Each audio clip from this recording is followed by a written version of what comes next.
ನಮಸ್ಕಾರ ವೀಕ್ಷಕರೇ, ಶುಭೋದಯ. ಅಶ್ವವೇಗ ಚಾನೆಲ್ಗೆ ಸ್ವಾಗತ. ನನ್ನ ಹೆಸರು ದೀಪಿಕಾ ಪ್ರದೀಪ್, ನಿಮ್ಮ ಯೋಗ ಟ್ರೈನರ್. ಇವತ್ತಿನ ಸಂಚಿಕೆಯಲ್ಲಿ ನಾವು ವಾರ್ಮ್ ಅಪ್ ಎಕ್ಸರ್ಸೈಸ್ ಹೇಗ್ ಮಾಡೋದು ಅಂತ ತಿಳ್ಕೊಳ್ಳೋಣ. ವಾರ್ಮ್ ಅಪ್ ಎಕ್ಸರ್ಸೈಸ್ ಅಂತ ಅಂದ್ರೆ ನಾವು ಯಾವುದೇ ಆಸನ ಅಂದ್ರೆ ಬೇಸಿಕ್ ಆಸನ ಇರ್ಬೋದು ಅಥವಾ ಅಡ್ವಾನ್ಸ್ ಆಸನ ಇರ್ಬೋದು, ಯಾವುದೇ ರೀತಿ ಆಸನ ಮಾಡುವಾಗ ನಾವು ಇದನ್ನ ಫಸ್ಟ್ ಮಾಡ್ಬೇಕಾಗತ್ತೆ. ಯಾಕೆ ಈ warm up exercise? Warm up exercise ಮಾಡೋದ್ರಿಂದ ನಮ್ಮ ಜಾಯಿಂಟ್ಸ್ ಆಗ್ಲಿ ಮಸಲ್ಸ್ ಆಗ್ಲಿ ಫ್ಲೆಕ್ಸಿಬಿಲಿಟಿ ಇನ್ಕ್ರೀಸ್ ಆಗುತ್ತೆ. ನಾವು ಯಾವುದೇ ಆಸನ ಮಾಡುವಾಗ ಅಂದ್ರೆ ಬೇಸಿಕ್ ಆಸನ ಆಗ್ಲಿ ಅಡ್ವಾನ್ಸ್ ಆಸನ ಆಗ್ಲಿ ಮಾಡುವಾಗ ನಮ್ಗೆ ಮಸಲ್ ಕ್ರಾಂಪ್ಸ್ ಆಗ್ಲಿ ಜಾಯಿಂಟ್ ಪೇನ್ ಆಗ್ಲಿ ನಾವು ತಡಿಬಹುದು. ಹಾಗಾಗಿ ನಾವು ಯಾವುದೇ ಆಸನ ಮಾಡೋಕ್ಕಿಂತ ಮುಂಚೆ ಈ ವಾರ್ಮ್ ಅಪ್ ಎಕ್ಸರ್ಸೈಸ್ ಮಾಡೋದು ಬಹಳ ಮುಖ್ಯ ಆಗುತ್ತೆ. ವಾರ್ಮ್ ಅಪ್ ಎಕ್ಸರ್ಸೈಸ್ ಇದನ್ನು ನಾವು ಸೂಕ್ಷ್ಮ ವ್ಯಾಯಾಮ ಅಂತಾನು ಕರಿತೀವಿ. ಸೂಕ್ಷ್ಮ ಎಂದರೇನು? ಮೈನ್ಯೂಟ್ ಅಂತ ಅಂದ್ರೆ ನಾವು ಮೈನ್ಯೂಟ್ ಜಾಯಿಂಟ್ಸ್ ಅಂದ್ರೆ ಈಗ ಶೋಲ್ಡರ್ಸ್ ಇರ್ಬೋದು, ಕತ್ತಿರ್ಬೋದು, ಕೈ ಜಾಯಿಂಟ್ಸ್ ಇರ್ಬೋದು, ಇದನ್ನೆಲ್ಲ ನಾವು ಆಕ್ಟಿವೇಟ್ ಮಾಡ್ತೀವಿ. ಸೊ ಇದನ್ನ ಆಕ್ಟಿವೇಟ್ ಮಾಡೋದ್ರಿಂದ ಅಲ್ಲಿ ರಕ್ತ ಸಂಚಲನೆ ಚೆನ್ನಾಗಾಗುತ್ತೆ. ಸೊ ರಕ್ತ ಸಂಚಲನೆ ಚೆನ್ನಾಗ್ ಆಗದಾಗ ನಾವು ಬೇರೆ ಆಸನ ಮಾಡಿದಾಗ ಆದಷ್ಟು ನಮ್ಗೆ ನೋವುಗಳಾಗ್ಲಿ ಕ್ರಾಂಪ್ಸ್ ಗಳಾಗ್ಲಿ ತಡಿಬಹುದು. ಹಾಗಾಗಿ ವಾರ್ಮ್ ಅಪ್ ಎಕ್ಸರ್ಸೈಸ್ ಅಂದ್ರೆ ನಾವು ಸೂಕ್ಷ್ಮ ವ್ಯಾಯಾಮವನ್ನು ಇವತ್ತು ಪ್ರಾರಂಭಿಸೋಣ. ಸೊ ಸೂಕ್ಷ್ಮ ವ್ಯಾಯಾಮ ಅಂದ್ರೆ ವಾರ್ಮ್ ಅಪ್ ಶುರು ಮಾಡೋಣ. ಸೊ ಈ ಸೂಕ್ಷ್ಮ ವ್ಯಾಯಾಮ ಮಾಡೋದು ನೀವು ನಿಂತ್ಕೊಂಡಾದ್ರೂ ಮಾಡ್ಬೋದು, ಕೆಲವರು ಚೇರ್ ಮೇಲೆ ಕುತ್ಕೊಂಡಾದ್ರೂ ಮಾಡ್ಬೋದು. ಸೊ ಈಗ ಸೂಕ್ಷ್ಮ ವ್ಯಾಯಾಮ ನಮ್ಮ ತಲೆಯಿಂದ ಹಿಡಿದು ಅಂದ್ರೆ ಕತ್ತಿಂದ ಹಿಡಿದು ನಾವು ಕಾಲಿನವರೆಗೂ ಇದನ್ನ ಒಂದೊಂದಾಗಿ ಮಾಡ್ಕೊಂತಾ ಬರೋಣ. ಸೊ ಈ ಸೂಕ್ಷ್ಮ ವ್ಯಾಯಾಮ ನಾವು ಕತ್ತು ಭಾಗದಿಂದ ಹಿಡಿದು ಅಂದ್ರೆ ತಲೆ ಭಾಗದಿಂದ ಹಿಡಿದು ಪಾದದವರೆಗೂ ನಾವು ಮಾಡ್ತೀವಿ. ಇದರಿಂದ ನಮ್ಮ ಮೈನ್ಯೂಟ್ ಜಾಯಿಂಟ್ಸ್ ಎಲ್ಲ ಆಕ್ಟಿವೇಟ್ ಆಗುತ್ತೆ, ಮುಂದಿನ ಆಸನಗಳಿಗೆ ಬಹಳ ಉಪಯೋಗ ಆಗುತ್ತೆ. ಸೊ ಈಗ ಸ್ಟಾರ್ಟ್ ಮಾಡೋಣ. ಮೊದಲನೇದಾಗಿ ನೀವು ತಾಡಾಸನದಲ್ಲಿ ನಿಂತ್ಕೊಳ್ಳಿ. ನಿಮ್ಮ ಬಾಡಿ ಬ್ಯಾಲೆನ್ಸ್ ಆಗಿರ್ಲಿ, ದೇಹದ ಎರಡೂ ಕಾಲ್ ಮೇಲೆ ನಿಮ್ಮ ವೇಟ್ ಬ್ಯಾಲೆನ್ಸ್ ಆಗಿರ್ಲಿ. ಸ್ಟ್ರೈಟ್ ಆಗಿ ನಿಂತ್ಕೊಳ್ಳಿ. ಕತ್ತು, ಬೆನ್ನು ಹಾಗೂ ತಲೆ ನೇರವಾಗಿರ್ಲಿ. ರಿಲ್ಯಾಕ್ಸ್. 2 ರಿಂದ 3 ಸೆಕೆಂಡು ನಿಮ್ಮ ಉಸಿರಾಟವನ್ನು ಗಮನಿಸಿ. ಈಗ ನೆಕ್ ಸ್ಟ್ರೆಚಿಂಗ್ ಮಾಡೋಣ. ಉಸಿರನ್ನು ಎಳೆದುಕೊಳ್ಳುತ್ತಾ ಅಂದ್ರೆ ಇನ್ಹೇಲ್ ಮಾಡುತ್ತಾ ಹಿಂದೆ ಬಾಗಬೇಕು. Inhale,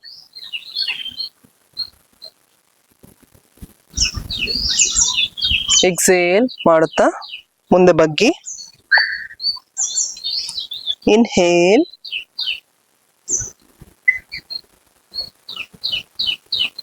exhale, inhale, exhale. ಈಗ ಬಲದಿಂದ ಎಡಕ್ಕೆ, ಎಡದಿಂದ ಬಲಕ್ಕೆ ಮಾಡೋಣ. ಇನ್ಹೇಲ್ ಮಾಡುತ್ತಾ ಇನ್ಹೇಲ್ ಬಲಕ್ಕೆ ತಿರುಗಿ. ಎಕ್ಸೇಲ್ ಮಾಡುತ್ತಾ ಸೆಂಟರ್ ಮಿಡಲ್ ಪಾರ್ಟ್. ಇನ್ಹೇಲ್ ಎಡಕ್ಕೆ ತಿರುಗಿ. Exhale, inhale, exhale, inhale, exhale, inhale,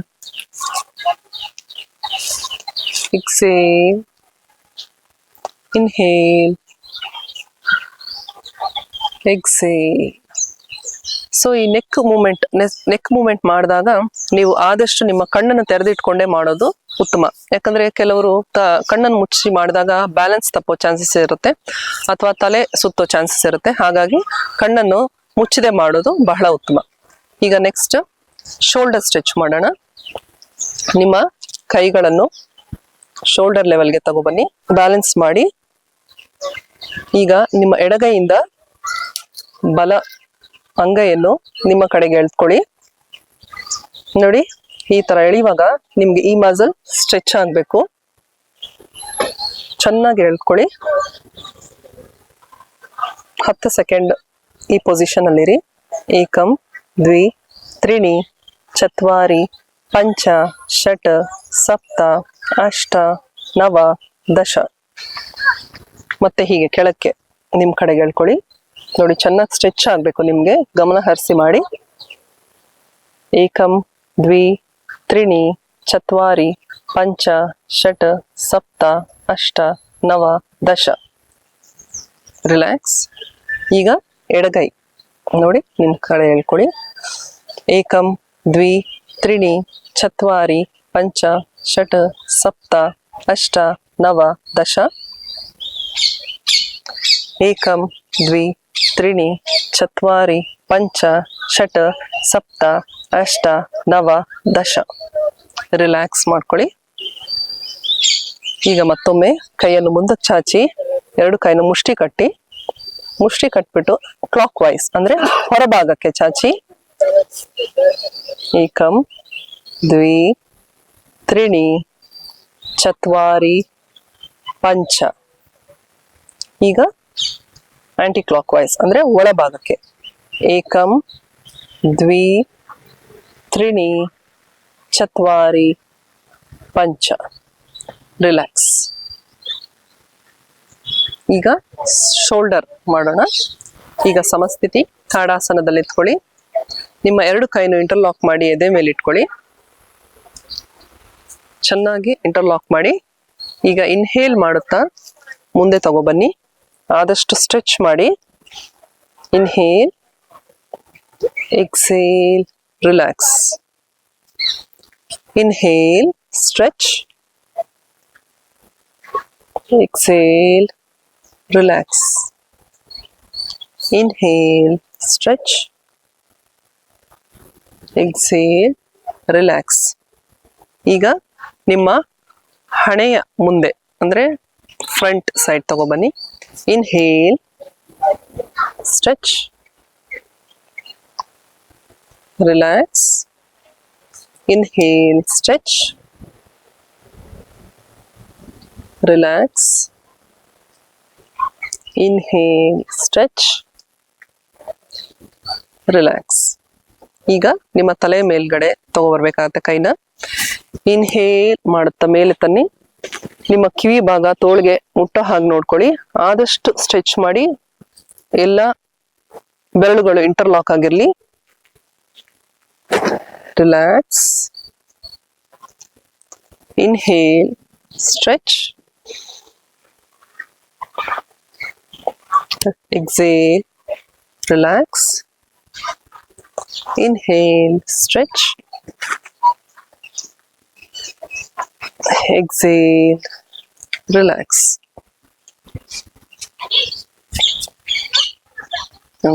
ಈಗ ಶೋಲ್ಡರ್ ಮೂವ್ಮೆಂಟ್ ಮಾಡೋಣ. ನೋಡಿ, ನಿಮ್ಮ ಎರಡು ಕೈಗಳನ್ನು ಈ ತರ ಶೋಲ್ಡರ್ಸ್ ಮೇಲೆ ಇಟ್ಕೊಳ್ಳಿ. ಹೀಗೆ ಜಾಯಿನ್ ಮಾಡುತ್ತಾ ರೊಟೇಟ್ ಮಾಡಬೇಕು. ನಿಮ್ಮ ಕೈಗಳು ಆದಷ್ಟು ಜಾಯಿನ್ ಆಗೋ ರೀತಿ ನೋಡ್ಕೊಳ್ಳಿ. ಹಾಗೂ ಕಿವಿಗೆ ತಾಗಬೇಕು. ಉಸಿರಾಟ ಸಾಧಾರಣವಾಗಿರ್ಲಿ. 5 ಬಾರಿ ಮಾಡೋಣ. 3 4 5. ಹಾಗೆ ಈಗ ಆಂಟಿ ಕ್ಲಾಕ್ ವೈಸ್. 1 2 3 4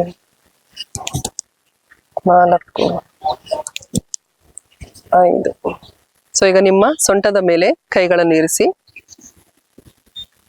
ಮುಂದಕ್ಕೆ ಬಾಗಿ, ಹಿಂದಕ್ಕೆ, ಮುಂದೆ.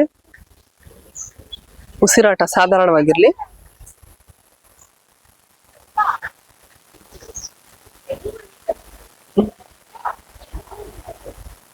ಈಗ ಸೈಡ್ ವೈಸ್.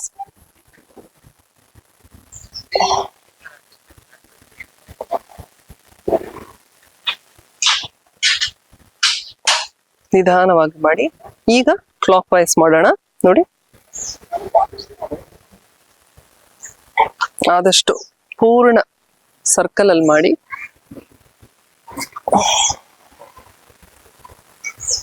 ಕೆಲವ್ರಿಗೆ ಕಾಲು ಜೋಡಿಸ್ಕೊಂಡು ಮಾಡಕ್ಕಾಗಿಲ್ಲ ಅಂದ್ರೆ ಸ್ವಲ್ಪ ದೂರ ಇಟ್ಕೊಂಡು ಮಾಡಿ.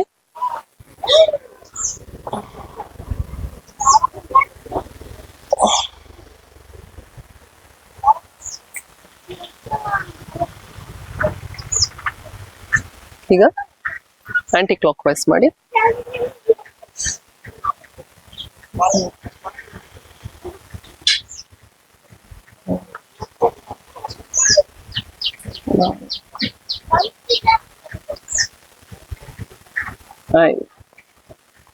ರಿಲ್ಯಾಕ್ಸ್ ಮಾಡಿ. ಈಗ ಮಂಡಿ ಭಾಗಕ್ಕೆ ನಿಮ್ಮ ಕೈಗಳನ್ನು ತಗೊಬನ್ನಿ. ನೋಡಿ, ಮಂಡಿ ಮೇಲೆ ಈ ತರ ಕೈ ಇಟ್ಕೋಬೇಕು. ಈ ತರ ರೊಟೇಟ್ ಮಾಡಿ 10 ಬಾರಿ ಮಾಡಿ. 3 4 5 6 7 8 9 10 ಕ್ಲಾಕ್ ವೈಸ್ ಆಯ್ತು. ಈಗ ಆಂಟಿ ಕ್ಲಾಕ್ ವೈಸ್ ಮಾಡಿ. 1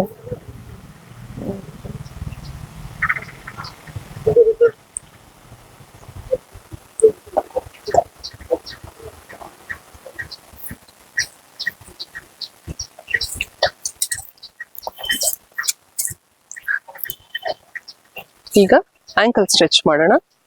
ನಿಮ್ಮ ಕೈಗಳನ್ನು ಸೊಂಟದ ಮೇಲೆ ಇರಿಸಿ ಅಥವಾ ಹೀಗಾದ್ರೂ ಇಟ್ಕೋಬಹುದು. ನೋಡಿ, ಹೀಗೆ ಎತ್ತಬೇಕು. ಕಾಲು ಬಲಗಾಲನ್ನು ಎತ್ತಿ. ಕೆಲವರಿಗೆ ಬ್ಯಾಲೆನ್ಸ್ ಸಿಗಲ್ಲ ಅಂತವ್ರು ಪಕ್ಕದಲ್ಲಿ ಏನಾದ್ರು ಚೇರ್ ಅಥವಾ ಗೋಡೆಯನ್ನು ಇಟ್ಕೊಂಡು ಮಾಡೋದು ತುಂಬಾ ಒಳ್ಳೇದು. ಕೆಲವ್ರಿಗೆ ಬ್ಯಾಲೆನ್ಸ್ ಆಗುತ್ತೆ ಅನ್ನೋರು ಹಾಗೆ ಮಾಡ್ಬೋದು. ನೋಡಿ, ಕಾಲನ್ನು ಹೀಗೆ ಎತ್ತಿ ಈ ತರ ರೊಟೇಟ್ ಮಾಡಿ 5 ಬಾರಿ. ಕ್ಲಾಕ್ ವೈಸ್ ಆಯ್ತು. ಈಗ ಆಂಟಿ ಕ್ಲಾಕ್ ವೈಸ್. ಉಸಿರನ್ನು ಕಟ್ಟಬೇಡಿ, ನಾರ್ಮಲ್ ಆಗಿ ಉಸಿರಾಡ್ತಾ ಇರಿ. ಈಗ ಮುಂದೆ ಹಿಂದೆ ಸ್ಟ್ರೆಚ್ ಮಾಡೋಣ. ಮುಂದೆ ಹಿಂದೆ, ಮುಂದೆ ಹಿಂದೆ. ನೋಡಿ, ಆದಷ್ಟು ಕಾನ್ಶಿಯಸ್ ಆಗಿ ಸ್ಟ್ರೆಚ್ ಮಾಡಿ, ಗಮನ ಹರಿಸಿ ಸ್ಟ್ರೆಚ್ ಮಾಡಿ.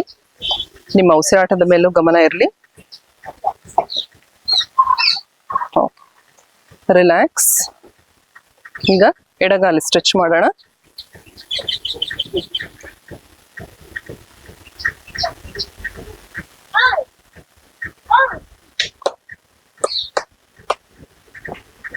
Opposite side.